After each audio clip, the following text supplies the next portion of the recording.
Yo, could GameStop create the next Bitcoin short squeeze? As crazy as this sounds, I want you guys to remember that GME or GameStop has about $5 billion in cash reserves, and they've essentially been a zombie company since their infamous short squeeze in 2021. But let's not forget that GME or GameStop current treasury is about 10 times the size of MSTR, aka MicroStrategy's, was when Saylor started buying Bitcoin in 2020. So what happens when GameStop discovers that Bitcoin is the real short squeeze on the financial system that they were looking for? That's when things get interesting, and it looks like we are not the only ones picking up onto this. So let's get to the source material. Let me bring in, of course, our fearless leader, Nico, and then we have our boy, Dom Bay, of Proof of Workforce. It's going to drop a special announcement for you guys, but let's look at this article here. It's on Yahoo Finance, but came from Quartz, and it goes, GameStop stock surges 8% because it might get into Bitcoin. And what is all this speculation based on? Well, we got a picture on Twitter from the CEO, Ryan Cohen of GameStop, and Michael Saylor. And there was no caption on this when it got posted to Twitter. Literally, just this picture got posted on Twitter. And so everyone's speculating, wait, is GameStop going to be the next company to go into Bitcoin? And of course, we all know what happens if you have a huge pile of cash sitting in reserves and you're technically a zombie company. Although what happened to MicroStrategy, it would be a game changer for GameStop. Anyways, let's get into this article a little bit. So shares of GameStop or GME jumped over 8% Monday afternoon on speculation that the brick and mortar company may invest in Bitcoin. Over the weekend, the game retailer CEO, Ryan Cohen, shared a photo of himself with Michael Saylor, co-founder of Strategy, and the largest corporate holder of Bitcoin. And then, of course, is talking about their stock. The price was at $26 per share on Monday. And of course, the photo was posted with no caption. It was just, posted, and it's sparking the speculation that maybe GameStop is exploring opportunities related to Bitcoin. And they wouldn't be doing this if they aren't seeing what's happening in the markets. Obviously, if you guys are on Twitter and you're seeing what's happening with MetaPlanet, they followed MicroStrategy. Their stock is going literally vertical yesterday. We covered this, I think it was Monday, and they were up 4,800%. I think now it might be 5,000% because yesterday went absolutely nuclear. And then, of course, as the article says, the connection between meme stocks and crypto, or we'll say Bitcoin. The relationship between Bitcoin and meme stocks like GameStop is not new. The entire GameStop saga of 2021 significantly impacted the quote-unquote crypto markets. Of course, in 2021, a small retail investors teamed up to collectively take advantage of GameStop's low share price. And of course, the infamous Roaring Kitty on YouTube. And of course, there was a movie about it. And everyone probably knows the aftermath that they freaking pumped the stock. There was a huge short squeeze. Remember the I just like the stock meme? And they basically blew up a hedge fund until they stopped trading on Robinhood and all the other trading apps. And of course, the reason we think that the real short squeeze on the financial system would be Bitcoin is because they can't just stop you trading your Bitcoin. There is no off button. And if you've been in Bitcoin for a while and close to the shitcoin markets, there is no Vitalik moment where it's like, can you guys please stop trading? No. Once Bitcoin starts running, there is no off button. And so I've been saying for a long time that I found it very interesting that a lot of people from the GameStop movement, the AMC movement, didn't all start to flow into Bitcoin. They kind of had Stockholm syndrome as far as I'm concerned, because they just kept playing in the stock market, versus if they really understood what they were doing, they would eventually port themselves over to Bitcoin. And so I think this would be an incredible marriage here. GameStop did go 5 billion deep into Bitcoin. As you can see here, it's not exactly 5 billion, but here's the GameStop Yahoo Finance page, and you can see here their end cash position is roughly 4.6 billion. So it's close to 5 billion, and they're sitting on the sidelines in cash. I tried to look it up this morning. I don't know how long they've been in cash, but hey, if you round it up, $5 billion cash reserves the last couple of years, even if the inflation rate is roughly around 10%, what's that? They've lost about 500 million in purchasing power. Whereas if they put that in Bitcoin, they could have doubled, tripled, 4x their reserves here. And again, as Max Kaiser is saying here on Twitter, the GME putting 5 billion into Bitcoin would be another major milestone in the global Bitcoin treasury revolution pioneered by Saylor. And you can see the picture here. Now, the very interesting thing, like I said in the beginning, in the hook of this is, when Saylor started the MicroStrategy position, his company was about 1 billion. He had close to around 500 million in cash reserves. And now the company's market cap is around $80 billion. And of course, everyone knows how much their cash reserves are now in Bitcoin. He's done incredible work here. And GameStop's cash reserves are 5 times the size of, or rather, the company is 5 times bigger. The reserves are, I think, at 10 times what it was when MicroStrategy started. So if GameStop makes this move and goes full in on Bitcoin, dumps all their cash reserves in Bitcoin, that would not only be incredible for the short squeeze on Bitcoin, the price buying pressure that we'd see, but I think it would start a whole new revolution of all these people that basically meme stock GameStop to blow up a hedge fund. Now, if all those people poured it over into Bitcoin or even just did another GameStop short squeeze, I think it would really blow up the market for a lot of people, open a lot of eyes for people, and realize that Bitcoin is the real short squeeze on the financial system. And once that starts catching on, man, it's really going to be some game-changing stuff here. So, of course, we are kind of speculating here. We don't know exactly what's going on with GameStop, but I think the clue of him hanging out with Michael Saylor, you can just venture to guess that the whole conversation that he had with Michael Saylor was figuring out how GameStop can do a MicroStrategy Bitcoin strategy, or a strategy Bitcoin strategy now, however you want to name it. And so very interesting stuff. Now, of course, we don't know what's coming down the pipeline, but like I said, I've always found it interesting that the GameStop people, you know, all the kids out there buying on Robinhood, that they didn't end up in Bitcoin. I know a few friends had end up in Bitcoin because of the GameStop movement, and once they realized the rug pull, that they found their way in the Bitcoin movement. But I was kind of astonished in 2021 that we didn't see a lot more of those GameStop people get into Bitcoin. But maybe this is going to be the point. Maybe this is the catalyst now for them to start to understand Bitcoin is their favorite meme stock, getting into Bitcoin, talking to Michael Saylor, looking at MicroStrategy, and of course seeing what Metaplanet is doing. Like, all these factors are kind of culminating into a perfect storm where, hey, if you don't have Bitcoin, your stock might be dead. And remember, zombie companies are everywhere on NASDAQ right now, and all they really need is some turbo jet fuel by adding Bitcoin to their balance sheet. So I found this very interesting yesterday when we kind of saw this new news. But the real interesting part is that mainstream or corporate press is kind of picking up on this. They're kind of connecting the dots. It's like, oh, wait, GameStop stock, surged 8%, an incredible 8% because of just a picture of Saylor with the CEO of GameStop. Incredible stuff happening, and it's going to be very interesting if he does finally pull the trigger on this one. So exciting times. How about I know Dom's been sitting here trying to chime in here. Dom, what's your take on the GameStop CEO and Saylor hanging out? Yeah, so you can get a similar pop from just being seen in a photo with Nico.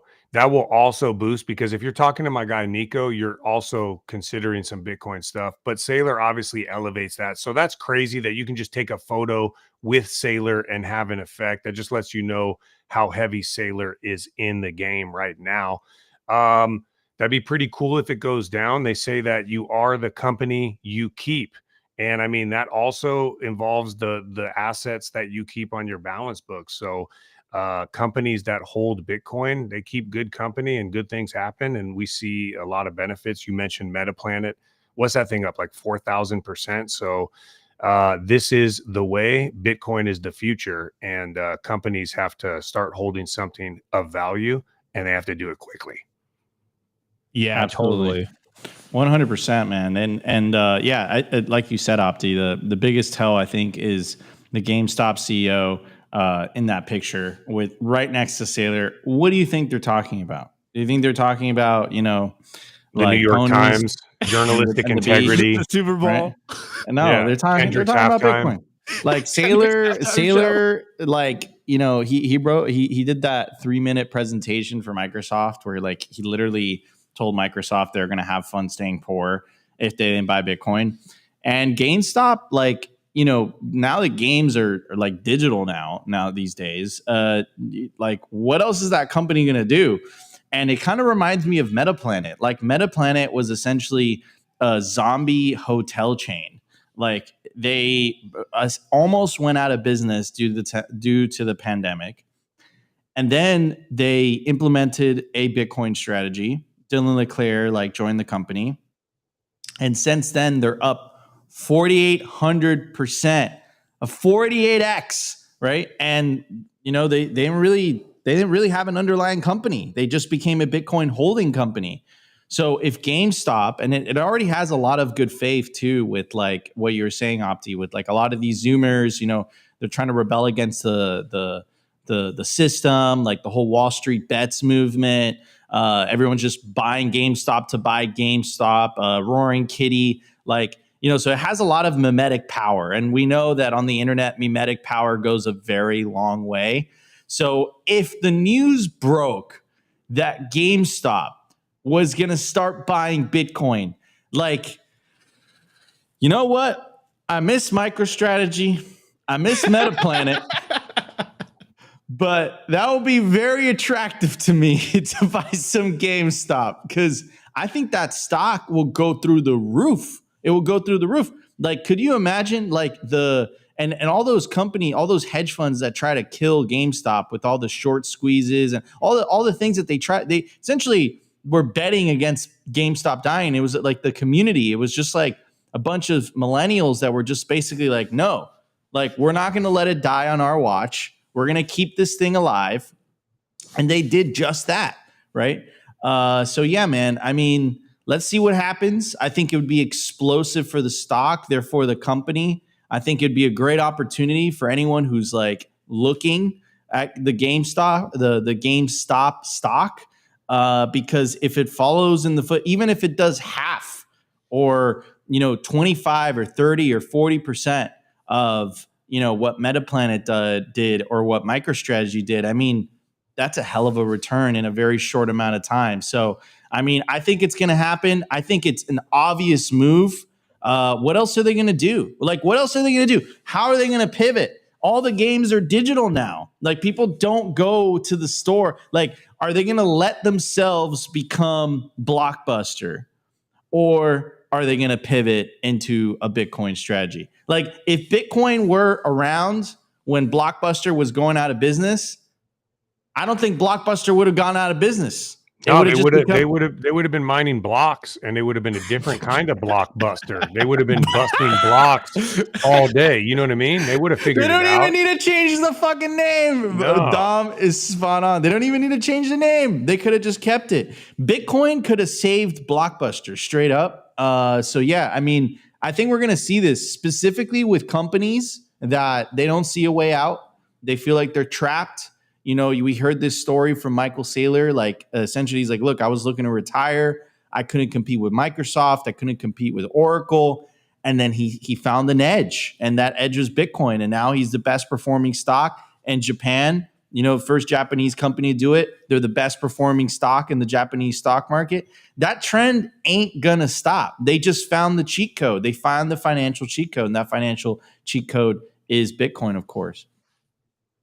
For sure. And then look, we know to your point, Nico, the race is just getting faster and it's accelerating. And we know the money supply is leading that pace. And so again, what seems not like an emergency now, the reason why we advocate so much to learn about Bitcoin is the time to do it is not when the race is full sprint ahead and it's time to catch up. For a company like GameStop, the time is now. You only have a limited time where you can get in a good position. Not just in Bitcoin, just getting your whole company in a good position. And eventually, suddenly, gradually, then suddenly the race will become too much and companies will start falling off. It's just unfortunate.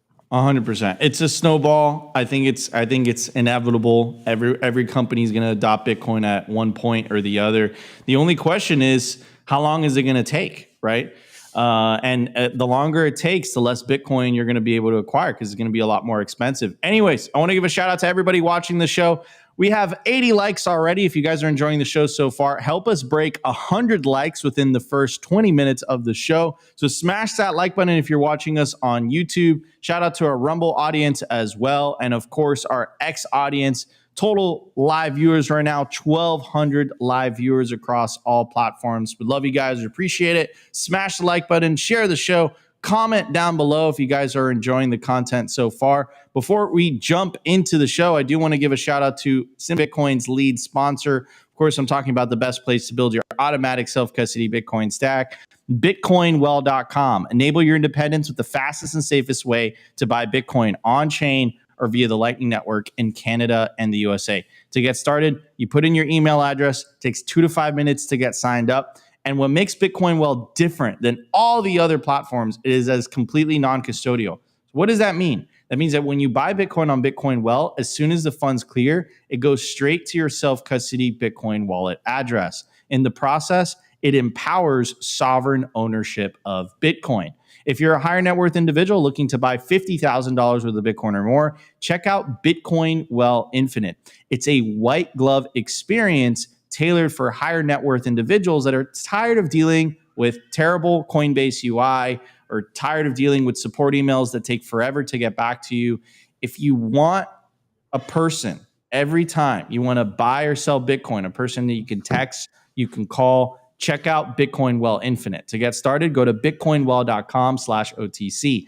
If you're an American, you can now get paid in Bitcoin sent directly to your personal Bitcoin wallet. Share your Bitcoin Well direct deposit details with your employer, set your Bitcoin/dollar split, and receive sats instead of fiat with every paycheck. That's right. Check out bitcoinwell.com today. And again, if you use promo code SimplyBTC, again, SimplyBTC, to sign up to Bitcoin Well, you get 3 tosses into the wishing well. All right, everybody, let's get to the numbers. We have tons to talk about.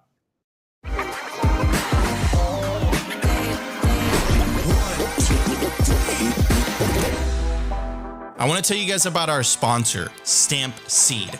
Is your Bitcoin in cold storage really secure? Are your seed words really secure? Stampseed's do-it-yourself kit has everything you'll need to hammer your seed words into commercial-grade titanium plates instead of writing them down on paper. Don't do that. Paper sucks. You want to literally stamp your seed into this plate of titanium.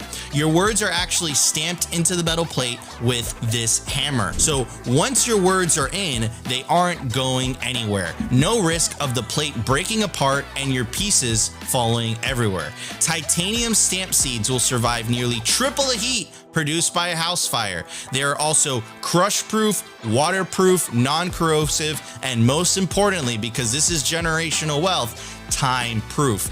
All things that paper is not, allowing you to hodl your Bitcoin for the long haul. I mean, here is the plate that they crushed. They put in water, they put a blowtorch to it, and as you can see, the words have survived. Stamp your seed on Stampseed. And you can use promo code SIMPLY to get 15% off anything on their store. Head over to stampseed.com today.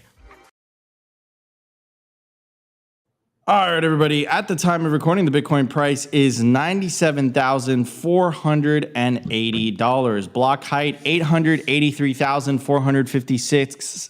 Sats per dollar, 1,026. Market cap, 1.93 trillion. Bitcoin versus gold market cap, 9.44%. Percentage issued, 94.39%. Decline from all-time high, negative 10.6%. Realized monetary inflation, 1%. In the grand scheme of things, we are just getting started. Anyways, here's Cathie Wood talking about $1.5 million prediction. Again, this is her bull case for the year 2030. Her base case is actually 700K per Bitcoin by 2030. So 5 years from now, solid 7x. That's an incredible performance. And if it reaches 1.5 million, that's a solid 15x in 5 years, which is like an incredible, incredible return. So I'm going to play you guys a clip, and then Dom, Opti, and I are going to talk about it. Let's check it out. We'll jog over to another part of the big ideas that I know many people enjoy, and that is about crypto assets or digital assets. And you'll see how we get to our base case for the Bitcoin price and our bull case. Many people know us for our bull case, $1.5 million, and we actually think the odds have gone up that our bull case will be the right number because of what is becoming the institutionalization of this new asset class. So many institutional investors are now looking at Bitcoin and thinking that they need to add it to their asset allocation because its return profile looks so much different and its risk profile looks so much different from all of the.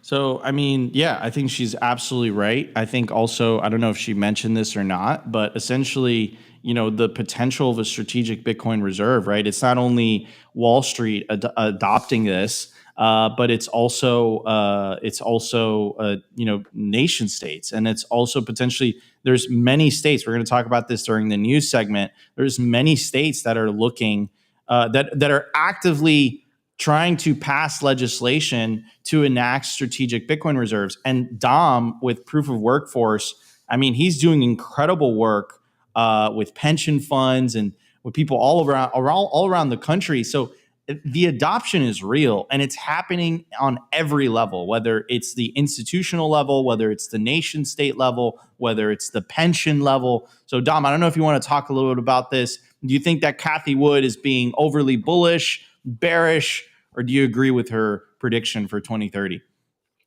Well, my first observation is that she's not using the Shure SM7 microphone that we all love so much. So I want to make sure we can get that message to her because that's an ideal that's really good for the reverb.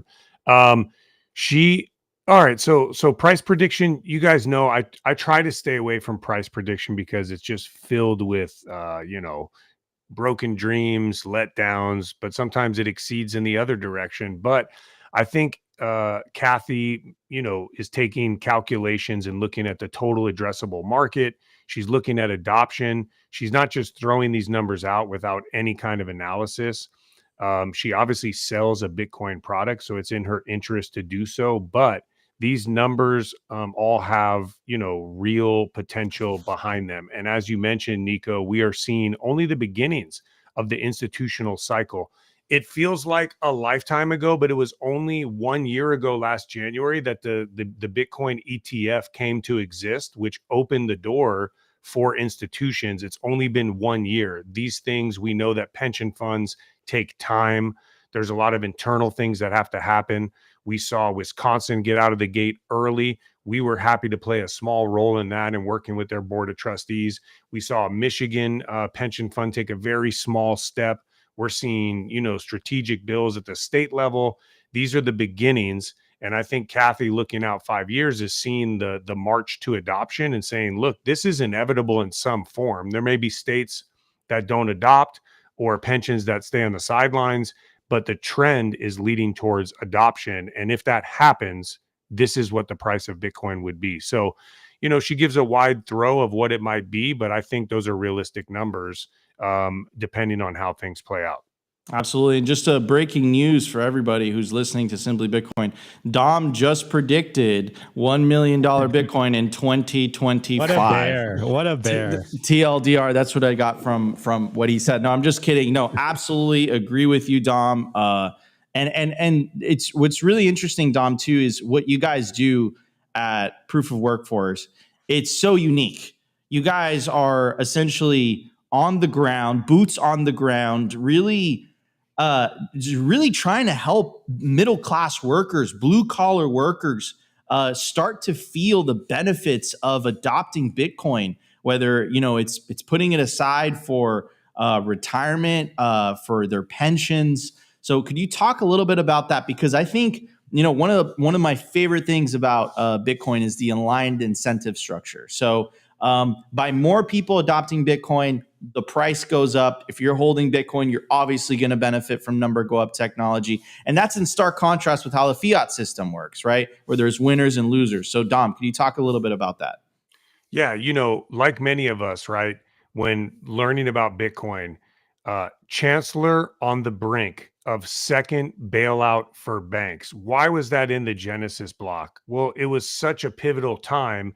And we saw in the financial crisis that a very select few people got to pick winners and losers. And some of the biggest losers of the financial crisis were your everyday workers and wage earners. So in the ethos of Bitcoin in itself, the actual Genesis block, it's making a statement saying, hey, this thing is for workers and wage earners to have a tool to protect their wealth, their time, their energy.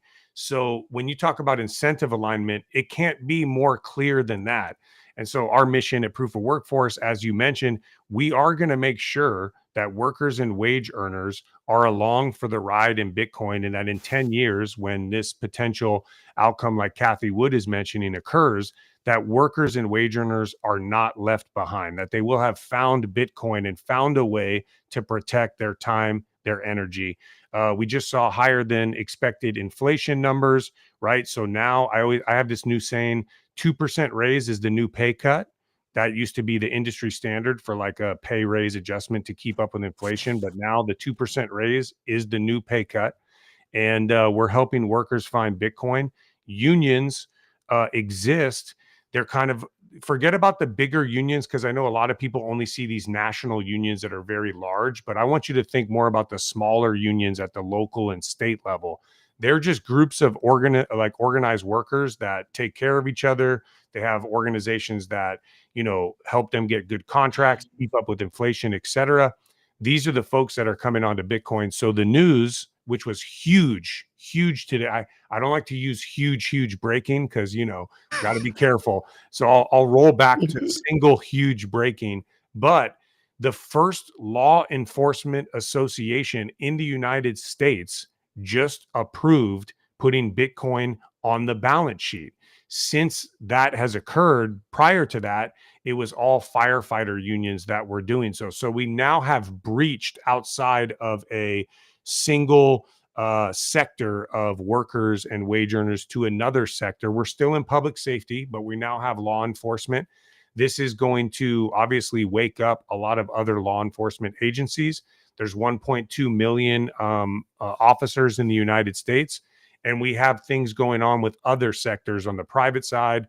So this is a huge development because the first step is the hardest. And we saw within the firefighters that the first union to get off led to another 4 following and another 2 globally following. So this is going to probably take a similar course. So again, we will not stop working. The proof of work is relentless, and we're going to make sure that workers and wage earners find this thing called Bitcoin.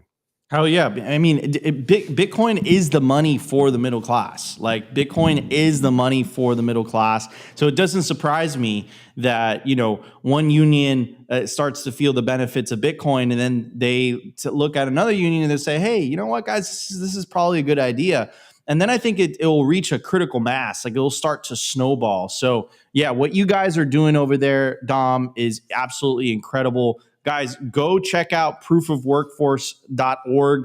They recently launched a YouTube channel. We're going to be talking about that during the culture. So you guys got to subscribe to that for the latest news about what Dom is doing. So Opti, I don't know if you want to chime in. Is Cathie Wood bullish or bearish with her $1.5 million prediction? Well, it's also 1.5 mil by 2030, right? That's her bull case. I mean, it's hard to say she's not bull-tarded on this, but I even 1.5 mil by 2030, and I think I'm as bullish as anyone else. In 5 years, that seems still kind of like out there. I think the $1 million meme right now is the new 100K meme that we all dealt with in 2021. So it feels the same thing to me. So I think it is a little bullish, but I don't want the chat to throw tomatoes at me and call me a bear here, because that's usually Nico's job. But I love how she said it, because she has been kind of doubling down on this idea and her analysis on $1.5 million to 2030. And like she said, everyone kind of latched on to 1.5 mil by 2030. And that's kind of the meme that gets passed around on the internet. But as she was saying in that clip, from all of the data points that she's seeing, her percentage of that actually happening is starting to increase. And obviously none of us have a crystal ball, but considering all the different things that are playing out right now, it does seem like that is a likely thing that will play out. Is it going to be a similar cycle of the past? Obviously we don't know. It seems like the Bitcoin price is doing this like stair stepping now, where it pumps and then it goes sideways and then it pumps and goes sideways. So is this the new format for the Bitcoin price to continue to appreciate? Or are we going to see a crazy end of 2025? Again, I think all of these answers all of these questions will be answered by the end of this year, and we'll kind of have a better idea of what's going on. But it is very interesting that we're no longer really in the 2017 cycle where the Bitcoin price is being driven by retail. It seems like we're entering a new realm, like Cathie Wood was saying, where it's institutional capital or institutional interests or nation states that seem to be driving the Bitcoin price, because there is a lot of correlations between other macro assets and Bitcoin right now. Like even yesterday or this morning, the inflation numbers came in a little hotter than people thought, and the Bitcoin price dumped when it should have been, either holding steady or going up. So there is this correlation right now, even though that Bitcoin is the quote unquote risk off asset that we believe it is. In the meantime, it still seems to have some correlation with traditional markets, but we'll see what happens by the end of this year. So, I do love a $1.5 million Bitcoin prediction in 5 years. That sounds great to me. But I love the fact that she's saying, hey, it looks like my percentage of this happening is starting to increase with all the data. Again, we don't have crystal balls, but it is very interesting to see more of us become bullish in the face of everyone still kind of having PTSD. Jump in, Dom. Well, we got to remember too that $1.5 million in 5 years is not going to be $1.5 million on itself. Hard stop, right? So if you take a conservative 5% inflation rate for 5 years at 25% in 5 years, $1.5 million is actually going to be $1.125 million. So Cathie Wood probably is also factoring that into her price call, in that, again, 1.5 is not going to be 1.5. So we may be sitting there being like 1.5, like it's crazy. I'm going to go get 2 Tacoma trucks, and you're like, all right, like, so we got to factor that in too, because, oftentimes we miss that when we're factoring in price, that dollars aren't going to be anywhere close to the same value. Well, Absolutely. It's also, Dom, I mean, to your point, though, most of the predictions are, well, actually, I'm not going to put words in their mouth, but I think when she does this 1.5 million prediction, yes, we're talking about $1.5 million per Bitcoin, but I think we're all kind of, the given is, or is this idea that it's going to be 1.5 million of purchasing power. So, hey, does that mean it's hyperinflating, or does that mean that Bitcoin can still buy you $1.5 million of goods? I guess we won't know until it happens. Yeah, for sure. No, it's going to be interesting. Not regardless of what happens, better to be on the Bitcoin ride with Bitcoin than without. That's it. Absolutely. Facts. Absolutely. 100%. I think the world is slowly waking up to that reality that, Bitcoin is not a choice. Like you either have Bitcoin or, you get left behind, whether that's an individual, a pension fund, a union, a nation state, or business, doesn't matter. Like you need Bitcoin. It's like basically the equivalent would be like saying like the year's 2025 and I don't use the internet. Like I just don't use the internet. Can't, it's the internet's not for me, et cetera, et cetera. Anyhow, guys, we're going to get to the news. We have tons to talk about today. We have a loaded show for you guys. Elon was referred to by the legacy media referred to Elon by his new handle, Harry. Yeah, so that was hilarious. You can say that. Also, the Financial Times. It's not just pension funds. It's not just unions. It's not just nation states. It's not just businesses. Now, U.S. endowments join the party, and they're looking into Bitcoin. And of course, we have an update for you guys on the state level. 20 states now have reserve bills. There's different progress for all of them. So we're going to do an update for you guys on that front. And then during the culture segment, we're going to talk more about proof of workforce. They just launched a YouTube channel. You guys have to subscribe to it. So guys, we still have a load of content for you guys. Stay tuned. If you guys are enjoying the show so far, make sure to smash that like button. We're on the verge of breaking 150 likes. Help us break 200 likes by the end of the show. So guys, smash the like button. There's already 500 of you guys watching live on YouTube alone, and a total of 2,000 of you guys watching live between YouTube and Rumble and X. Smash the like button if you guys are enjoying the show. We will be Nico, right back. Yes. For every 100 likes, we will drop an impersonation. I will drop one for you guys. So it's got every block of 100 will drop an impersonation. Christopher Walken will be right back, and we'll see you guys in a bit. I want to give a shout out to our sponsor, Casa. Bitcoin security matters, but managing private keys can sometimes be complicated, especially multi-sig. What if you can secure your Bitcoin without worrying about losing a seed phrase or giving up custody? With Casa, you can completely control your Bitcoin with multi-key security, so even if one key is lost or stolen, your funds stay safe. No single point of failure, no stress. That's what I absolutely love about these guys. They make taking Bitcoin into self-custody incredibly easy with their best in industry user experience through their app. I've been personally recommending Casa for years now to my friends and family because they will get all the benefits of multi-key self-custody security without the hassle of having to learn complicated UI. And if you're thinking of one day passing on your Bitcoin to the next generation, their inheritance plan has you covered. Also, if you're a business looking to add Bitcoin to your treasury, do it the secure way with Casa for Business. To get started, go to casa.io today and get 5% off Casa Standard or Casa Premium with promo code SIMPLY.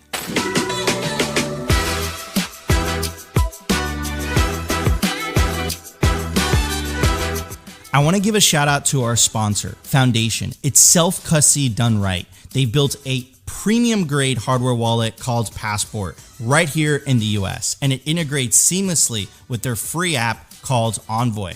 Passport is fully open source and verifiable. It's the most intuitive Bitcoin wallet designed with a UX reminiscent of a classic feature phone, so you'll know how to navigate it and use it the moment you pick it up. It's also air-gapped, meaning Bitcoin stays offline, never touching an internet connection. It's Bitcoin only, open source verifiable, air-gap security model, gorgeous design craft, premium grade materials.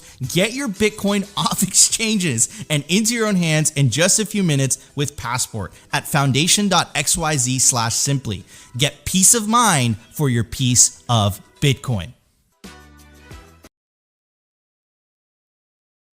All right, everybody, this is Opti. And if you use promo code SIMPLY, you won't get Opti, but you will get a discount to the Passport by Foundation devices. Remember, guys, not your keys, not your cheese. You want to take self-custody of your coin. That's why we recommend the Passport by Foundation devices. Completely open source. It's easy to use. This is the perfect gift to give to somebody that perhaps is a little bit intimidated by self-custody. Foundation devices makes self-custody convenient without sacrificing security. So go check them out today, foundation.xyz/simply, and you guys will get a discount. All right, everybody, let's jump into today's news. The Financial Times, aka the Fiat Times, check out this headline article: U.S. endowments join crypto rush by building Bitcoin portfolios.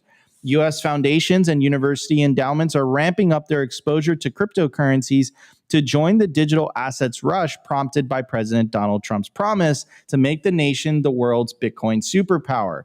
Crypto has far outperformed other asset classes over the past 5 years, despite its high volatility, with many who have stood on the sidelines now jumping in for fear of missing out on the runaway price jumps.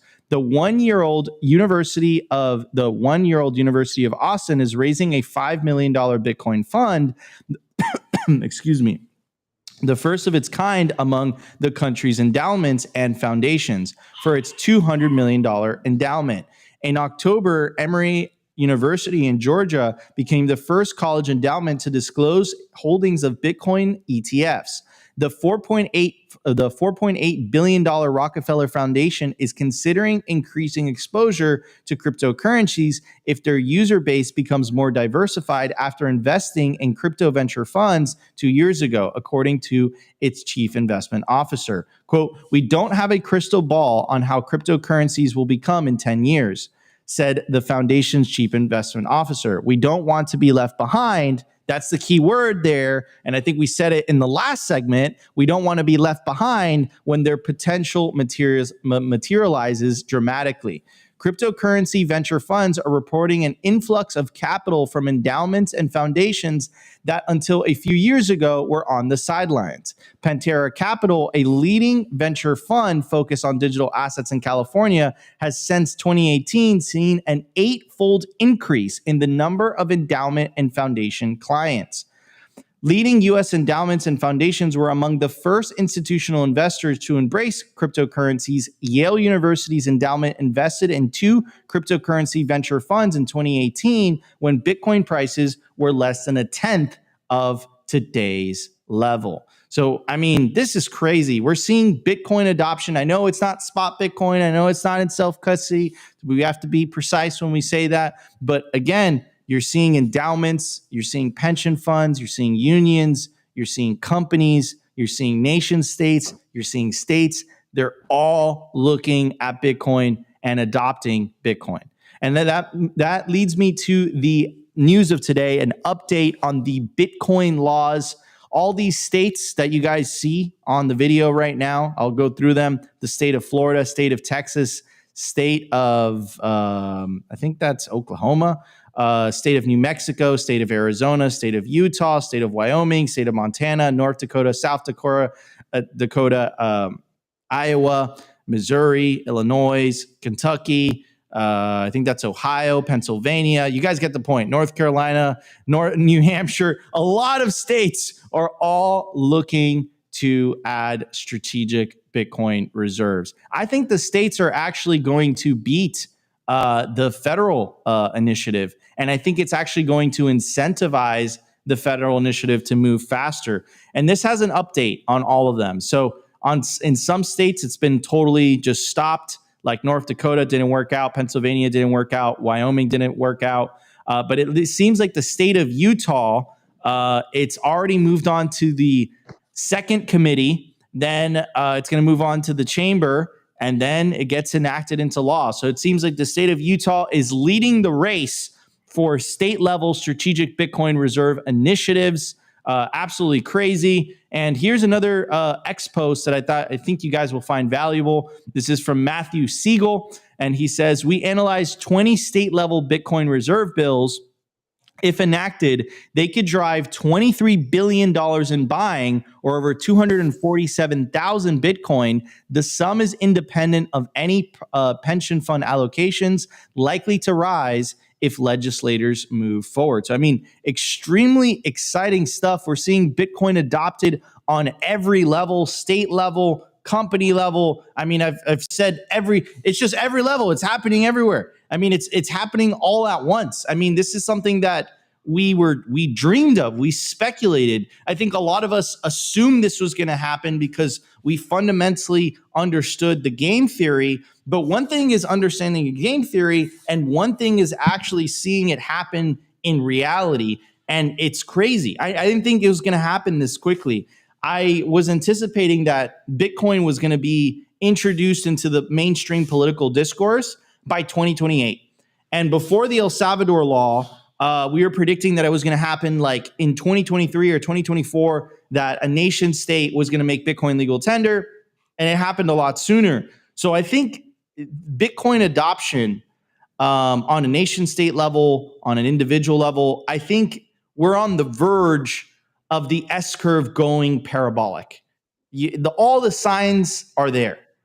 And, you know, a lot of people, I don't hear a lot of people talking about this because I think a lot of people were demotivated, or I think they were expecting the strategic Bitcoin reserve to be implemented essentially on day one of Trump's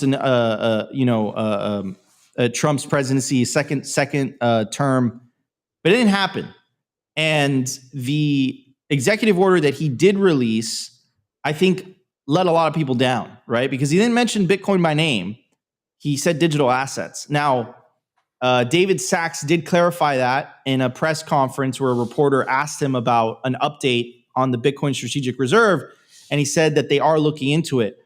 I think there's still a very high probability that strategic Bitcoin reserve happens in 2025. And if that happens, I would not, I know that Dom doesn't like price predictions, but I would not be surprised if we saw $500,000 Bitcoin by the end of the year. Because essentially what that would mean is like a rubber stamp of approval by the most powerful government country, militarily and economically, on the face of the earth. And they're basically saying, you know what? We have to own Bitcoin.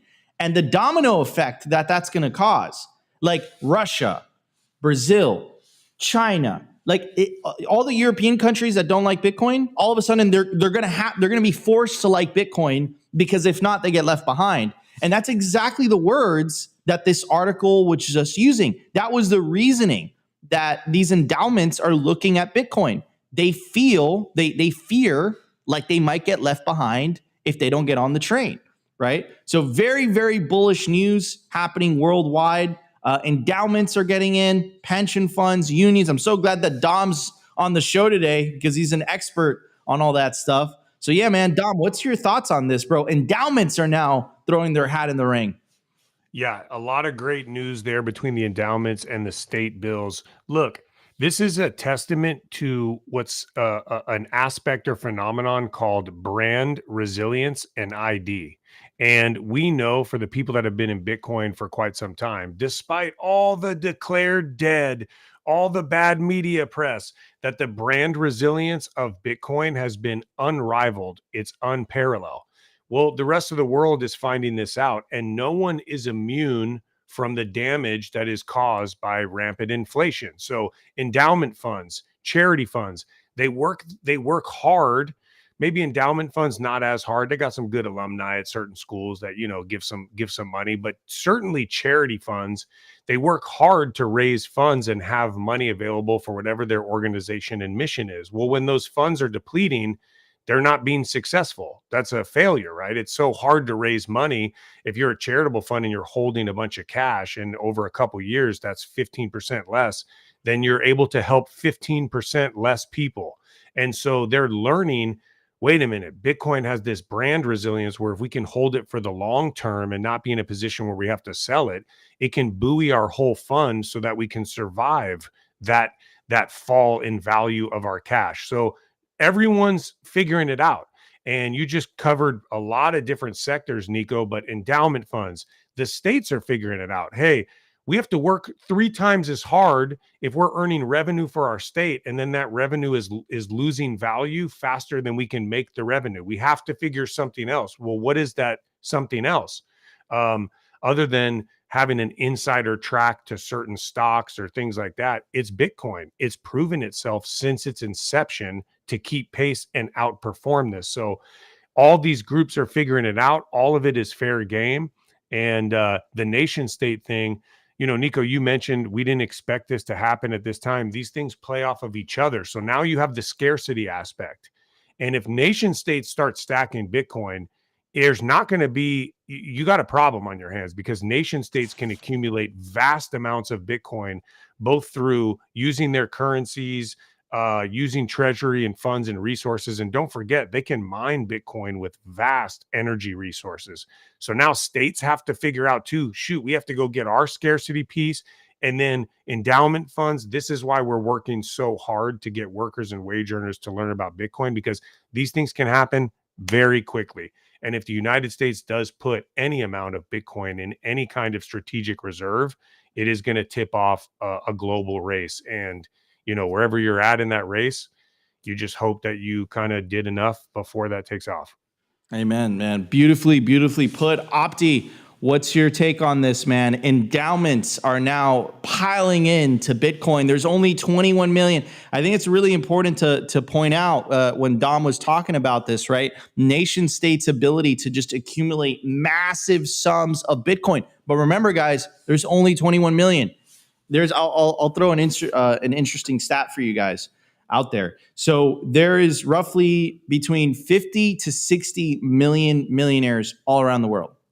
There's 21 million Bitcoin. You could subtract 4. It's between 3 or 4 are theorized to be lost. So really like 17 million Bitcoin to go around. Even if every millionaire wanted to buy just one, There literally isn't enough. Now, introduce nation states into that discussion. You see where this is going. This is why Michael Saylor like literally doesn't care and says it's going up forever, because Saylor sits at home with anxiety. He's sitting there with an inhaler like, okay, let's go. We got to smash. Like, you've been there. He's probably not even chilling. He's like, hey, how's it going? Nice to see you. Yeah. Okay. Like, let's go. Another stack, 100%. Opti, what's your take? Yeah, so not to kind of rehash the scarcity issue or the scarcity topic that you guys were talking about, when I was kind of hearing this, it kind of goes back to the conversation we had a couple of minutes ago, is this idea of Bitcoin being the least risky thing to own. And when you see pension funds or even unions or endowments start to look into Bitcoin, I'm starting to hear this idea that Bitcoin is becoming less risky in the eyes of people that usually want something that doesn't really involve any risk at all. And if that's not more signal for more people to kind of look at Bitcoin instead of as a speculative asset or just an investment, as something that you can hold long term, like this is a signal I think that most people should start to see, and red flags or red lights, alarm signals should be popping off in their head. So it's like, okay, we talk about it constantly as Bitcoiners, as generational wealth, etc., and something that is like we say it all the time. Bitcoin is our stable coin. It's the only stable monetary network in the world.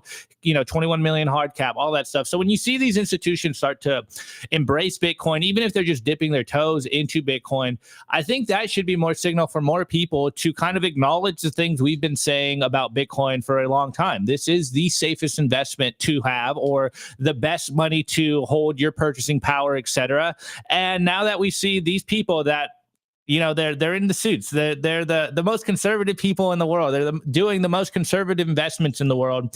And Bitcoin is starting to take that mind share. And so it's very interesting to see this happen. And I'm really more surprised that more people aren't catching on. Like individuals out there, I feel like are just, I don't know what they're doing. I was kind of telling Dom this before the show, like it seems that retail is still kind of asleep at the wheel right now, because you'd think that in the face of all the crazy stuff we've seen in the last couple of years, that they would start to look for an alternative to protect their purchasing power. But it doesn't seem like anyone either really cares, or they just like the dopamine of complaining about the problems versus actually finding a solution, which of course we would say is just, start saving or DCAing in Bitcoin and hold it for the long term and secure it. And this is how you can protect yourself. So seeing the most conservative investors in the world start to embrace Bitcoin, it kind of makes our thesis like confirmed here. This is the best thing. This is the safest thing to be saving. And if you want to hold something long term, then nothing else comes close to Bitcoin. And so, hey, I just want to see more people start to save in Bitcoin, start to hold Bitcoin. And if this doesn't start to show people that this is what it is, then I hate to say it, but man, they get the Bitcoin at the price they deserve. Absolutely. That's a good point. Dom? Also, I see a lot of comments, people are struggling and having a tough time keeping up with inflation, I think, across multiple different, industries. And I just want to give a reminder to folks that, again, you can get lured into the price action of thinking like, how is Bitcoin going to change my life so drastically? For example, how am I going to go from someone that has 5,000 in the bank account to having, 20 million? And if I can't do that, I don't want to be involved in this. I'll find something else. You have to fight that, because again, Bitcoin is a long-term generational play. One of the things we tell the workers and the unions all the time is this isn't for you right now. This is for the next generation of workers. Nico mentioned industries that are basically going extinct, whether it's Blockbuster or GameStop. Well, guess what? There's a lot of workers, and the only thing they own right now is their own labor, and they are set to potentially be displaced by things like robotics, AI, automation. And so if that's the case, and a worker looks at themselves as almost like a mini company, what do I have on the balance sheet? I have my labor. Stack a little bit of Bitcoin or learn about Bitcoin, and do your due diligence, but like, don't be scared of having a little bit of that scarcity, because scarcity is only going to continue. It's not going to become less scarce. It's only going to become more scarce. And the last thing, because I know I've been going, I think this next 10-year cycle is not about how much Bitcoin you can stack. It's about how much of your Bitcoin you can hold on to. the tests are going to be greater than ever. That could include selling too early, thinking that we're at the top of a bull market, but indeed we are not. It could be scare tactics from governments trying to force, Bitcoin out of your hands. There is a lot of value into being able to hold on to what you can. Ladies and gentlemen, you heard it. That's called motherfucking You heard it. It's all about how much Bitcoin you can hold on to in these next 10 years. I think that's a really, really good point. I mean, everyone thinks that they could time the bottom, they could time the top, but I've been telling you, I've been telling you guys, I've been doing this for 9 years now. Nope, never happens. I've bought the top, I've bought the bottom, had no idea I was buying the top, had no idea I was buying the bottom. Best way is just dollar cost average, stay humble, stack sats, stay solvent. And that's how you get over the finish line. I want to give a shout out to the stream. 2,300 of you guys watching live between all platforms. Shout out to the YouTube audience. We broke 500 live viewers. 530 to be specific. 210 likes. So we're going to move up the like goal to 250 likes by the end of the show. So smash that like button if you guys are enjoying the live stream. Of course, shout out to the Rumble audience as well, guys. We appreciate the Rumble audience and the X audience as well. Of course, the podcast audience that listens to us as well. You guys smash the like button. You guys are listening to Simply Bitcoin Live. We're about to hit the culture segment. We're going to be talking about proof of workforce, and they launched a YouTube channel, which you guys have to subscribe to. So guys, we're going to hit the culture segment. We'll be right back. I want to give a shout out to our sponsor, HIVE Digital Technologies. As the first ever public miner, HIVE's been battle tested through every possible market. And as the first with an AI strategy, HIVE continues to redefine the future of sustainable energy. Also, gotta casually drop this in here, HIVE consistently tops the industry in Bitcoin mined per exahash. They're lean and mean, they're green and clean, and they're changing the game. Learn more by following them at HIVE Digital Tech or check out their website, hivedigitaltech.com.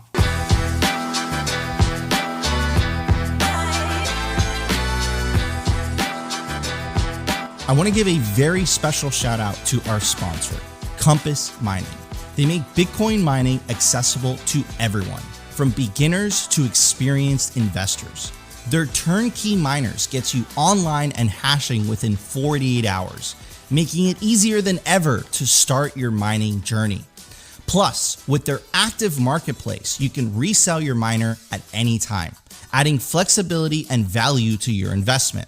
Visit their website to access a wealth of resources, learning everything you need to know about Bitcoin mining. Take your first step into the world of Bitcoin mining with confidence. Discover more at compassmining.io. Again, compassmining.io, and see how Compass Mining can power your success.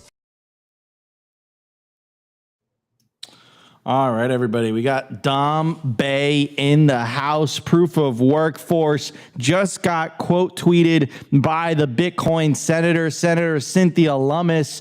Absolutely massive. What is the massive announcement? The big, I'll say it, Dom, so you don't have to. What is the breaking announcement? Yeah, so for folks just tuning in, and turning in, the first law enforcement association in the United States has put Bitcoin on the balance sheet. It's out of Senator Cynthia Lummis's home state of Wyoming. It's the Wyoming Highway Patrol Association. Huge development. Again, if it's anything like we saw with firefighters, this will lead to more law enforcement associations and other unions and other areas of the public sector finding and learning about a tool that was designed for them. So huge development, and huge shout out to Senator Cynthia Lummis, who said there, I can read it for you guys, but that it's so cool. I think she said it better than we could. The goal with this stuff is to help Americans access tools to realize and protect the full value of their effort, their blood, their sweat, and their tears. Love to see Wyoming citizens who protect us protected by Bitcoin. That's freedom-focused innovation. Very excellently put. These are individuals that try to keep us safe on the highway, and at times will risk their lives for our lives. And, you know, now they have a tool in the fight to maintain that precious time. Every morning, that officer kisses his wife and kids goodbye, leaves the house, gets into a patrol car, and, you know, no one knows if that will be the last time they ever see their family. They go ahead and they contribute that time, that 8 or 10 or 12 hours for that day, for the benefit of folks, and they're paid in a currency that loses value as soon as it hits their pocket. What is that? It's not, that's, you know, and it's becoming more of a problem. And so as fiat erodes, these folks need a tool to protect that time and energy. So I'm really happy that they found Bitcoin, and yeah, we're just happy to be a small part of the effort going on here. Hell yeah, man! Absolutely love that. Yeah, and just Dom, for the people that came in a little late, I think it's pretty awesome to mention the fact of what you were saying earlier, that it's no longer just firefighters. And I don't know if you want to tell people, you know, your firefighter story, or we just move it forward. It's like most of the unions that you've been talking to were firefighters, and now first law enforcement. So it seems like the signal is spreading out and more people are starting to wake up to this.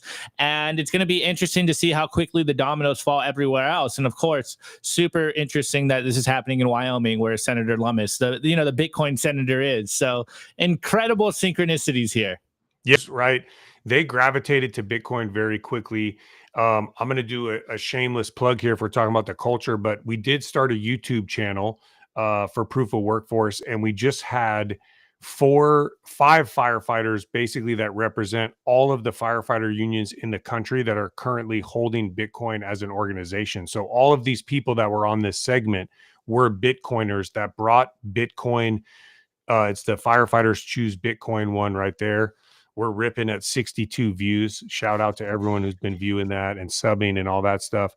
But these are Bitcoiners that brought Bitcoin to their organization, utilized Proof of Workforce as a resource, which is why we exist, and then successfully navigated an initiative to where their union added Bitcoin to the balance sheet.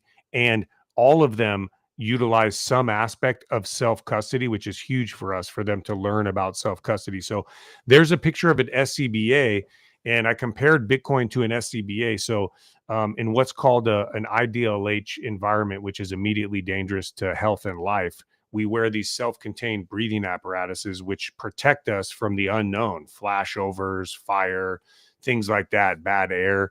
Bitcoin is very similar in a very hazardous financial environment. When you have Bitcoin, it protects the holder. So it's naturally that firefighters figured this out. Law enforcement folks will figure this out, that Bitcoin is a protective tool, like Senator Lummis so perfectly put. And on our new channel, if you do check us out, we're going to have, you know, me and Chris Alamo run a regular series on there called Rank and File Bitcoin Podcast. We have the Proof of Workforce segment, which is going to be talking to a lot of people that are doing adopting Bitcoin and initiatives like the 5 firefighters, or all kinds of different people that we come across in our work. And then we're also going to try to add some content from being on the road and talking to these unions and workers and wage earners on our mission. So we're just getting started. Of course, huge shout out to Chris Alamo and Jacob behind the scenes. And of course, Simply, that's been very supportive of us in the launch of this channel. We couldn't have done it without you guys. So any support, we appreciate, and we will keep high quality, high signal content. We always say signal over subs, unless we get an endorsement from Jersey Mike's. And if we do get sponsored by Jersey Mike's, we will put subs, if they're Italian subs, above the signal slightly, but we're going to really hold true to that Bitcoin signal and try to give you guys really good real-time adoption. Absolutely, guys. So head over. We put a link to Dom's channel in the live chat and in the YouTube description as well. So guys, go right now, subscribe to Proof of Workforce on YouTube, Dom's new YouTube channel with our boy Chris Alamo. Takes 2 seconds to subscribe, and I'm sure we'll send some people your way, dude. And one last thing for those that subscribe and share, this is how we actually a lot of unions hear about us. We're not a huge nonprofit. We don't have much funds and resources. In fact, I self-fund the nonprofit mostly myself. And so we don't have marketing budget. So by you guys subbing and sharing, this is how folks like the Wyoming Highway Patrol or the Humboldt Bay firefighters hear about our organization and mission. So really, your participation in just sharing our content, you never know what's going to happen. You may share it with a family member who is part of some union that ends up adopting Bitcoin, and then their members find Bitcoin. Because remember, it's not just a union. There's 220 highway patrol officers that are now showing up going, what did our union do and why did they do it? Should I be looking into this as well? And so it's really going to accelerate adoption to the people that need it. So again, you guys, all the listeners, are pivotal for us getting our word out to other workers, wage earners, and unions. Beautiful, beautiful. Hey, wait, Dom, I have a question. And I don't think I've asked you this before, and maybe you don't have the numbers here, but just to kind of like wrap people's heads around this, like how much capital is in like unions, right? Pension funds for unions. Do you have those numbers on hand? Like, or just give people maybe a rough idea so people can understand like how big of a problem this actually is? For sure. Absolutely. Okay. So let's get pensions off the table and just understand that the addressable pension market in the United States is like somewhere between $5 and $10 trillion. It's a wide throw because depending on what pensions you include in the metrics, but that's public, local, and state pensions, right? Let's get that off the table, separate. Now, there's 17 million roughly union members in the United States, and it's actually growing because more people are unionizing every day. Those 17 million members manage $29 billion of capital. That's just for their organization. So, for example, the Wyoming Highway Patrol Association or some union, a different union, they have money that they collect from members. They do things like take care of members, help out families. Maybe they do events. Maybe they have insurance things that they help to get, whatever it is that they do. That capital is different from pension funds. So globally, which is we're also pushing into that, right? We got the Kenyan firefighters. We're the first association on the continent of Africa. First fire organization, first in Kenya. We got the El Salvador firefighters.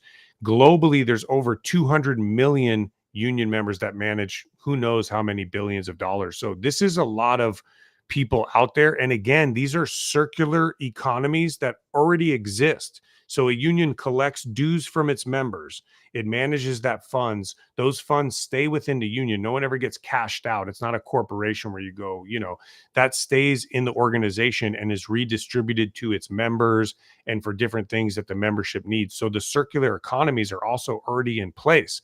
And this is a key thing that we're looking years out from now, where Bitcoin can serve those groups as a mini circular economy. So there is a currency play as well here where it can be beneficial. We all know about BJ Dichter and the book he wrote about the truckers getting their bank accounts frozen. But workers who may often go on strike, they need to be able to share value between each other. Once again, Bitcoin permissionless, unconfiscatable. Amazing, beautiful, man. Beautiful, amazing, beautiful. Yeah, man, you're doing Satoshi's work, and blue collar workers all around the world, all around the country, and hopefully this movement goes global. Are lucky to have you, man, and using Bitcoin as a tool to empower themselves and protect their work from currency devaluation. Right? So a lot of people have to understand is that inflation affects the lower and middle classes the most. If you are very wealthy, you probably have the means to save in assets. If you save in assets, inflation actually pumps your bags. It pumps the price of assets. Technically, like, you can make a very solid argument that you're not getting wealthier, but you are getting wealthier on paper, right? So they don't really care. But if you are in the lower middle classes, right, and those tend to be the younger generations, also older people too, like, you're saving and earning in fiat, right? And 5% inflation, 10% inflation, 20% inflation is devastating to you. This is why you feel you can't get ahead. This is why you feel it's a rat race. This is why you can't afford a home. Like, this is literally why, because the money is fundamentally broken. And I appreciate Dom for bringing awareness to this, to a whole group of people that, you can make an argument are forgotten, or better said, are underappreciated for the extremely important work that they do. So guys, head over to Proof of Workforce, at Proof of Workforce on YouTube. Subscribe to his channel. Check out our boy Chris Alamo. He's on there as well. Incredible work that these guys are doing. Go to proofofworkforce.org if you want to find out more. Dom, if you have any final words to the 2,500 people currently watching live right now, what would they be? Nico, it looks like they almost got to 250 likes. They definitely crossed 200. And you mentioned something, a rat race, which made me think there's these two small mice swimming in a bowl of cream, and they're churning it, and they're trying to get out until one of the mice, he dies. The other one continues to churn, and he turns the cream into butter, and then he climbs out. I'm that mouse. Bitcoin is that mouse. Come on, get on the mission. Let's go. Oh man, it couldn't be an episode with Dom without an impersonation. Absolutely great. We're about to break 250. We're at 249. So smash the like button. I'm gonna move it up to 260. We're not ending the stream until it gets to 260 likes. And I'm gonna ask Dom, what does Trump think about Bitcoin, bro? Well, it's a very special tool, okay? And the chancellor, I knew the chancellor very well, and he was on the brink of a second bailout, okay, for banks, and we're not going to take it. We're not going to tolerate it. And your Bitcoin, it's going to do very well. It's going to do incredibly well. Your Bitcoin is going to soar like an American eagle, very high. And you have Opti and Nico, and they're going to keep working. They work very hard. They work much harder than even David Bailey, who works incredibly hard. He works very hard. So keep going, keep learning, and your Bitcoin is going to be a place of refuge for you. You'll be good. I promise. Amazing. All right, we're at 257. 3 more likes. So I'm going to ask Dom, do you have any other impersonations up your sleeve? I got some of the worst. I feel like we have to save some. I have some. Wait. Yeah, you should save some. So guys, this is why you subscribe to Proof of Workforce, so you can hear Dom's impersonations in regards to Bitcoin. Yeah, I gotta save some in the bag, so I'll keep working on some. I got a couple others, but yeah. We always got to give the crowd some impersonations. Every time I come on here, I'm always packing 2 at minimum. And someone once said my eyes look like Stallone's eyes, and I'll never forget that. Thanks. I'm actually going to go to Seoul soon to get the eyelid surgery. So incoming. Oh man, that's hilarious. All right, guys. Well, I want to give a shout out to our special guest, Dom Bay from Proof of Workforce. We broke 200. We're at 264 likes. Appreciate the audience.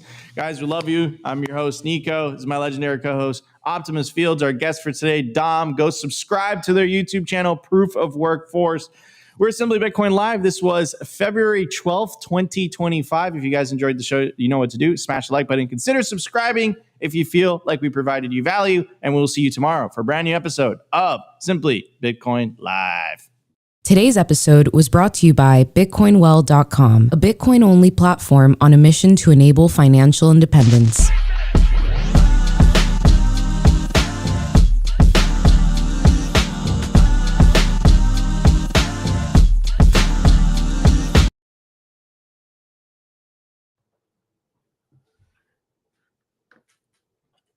Damn, y'all got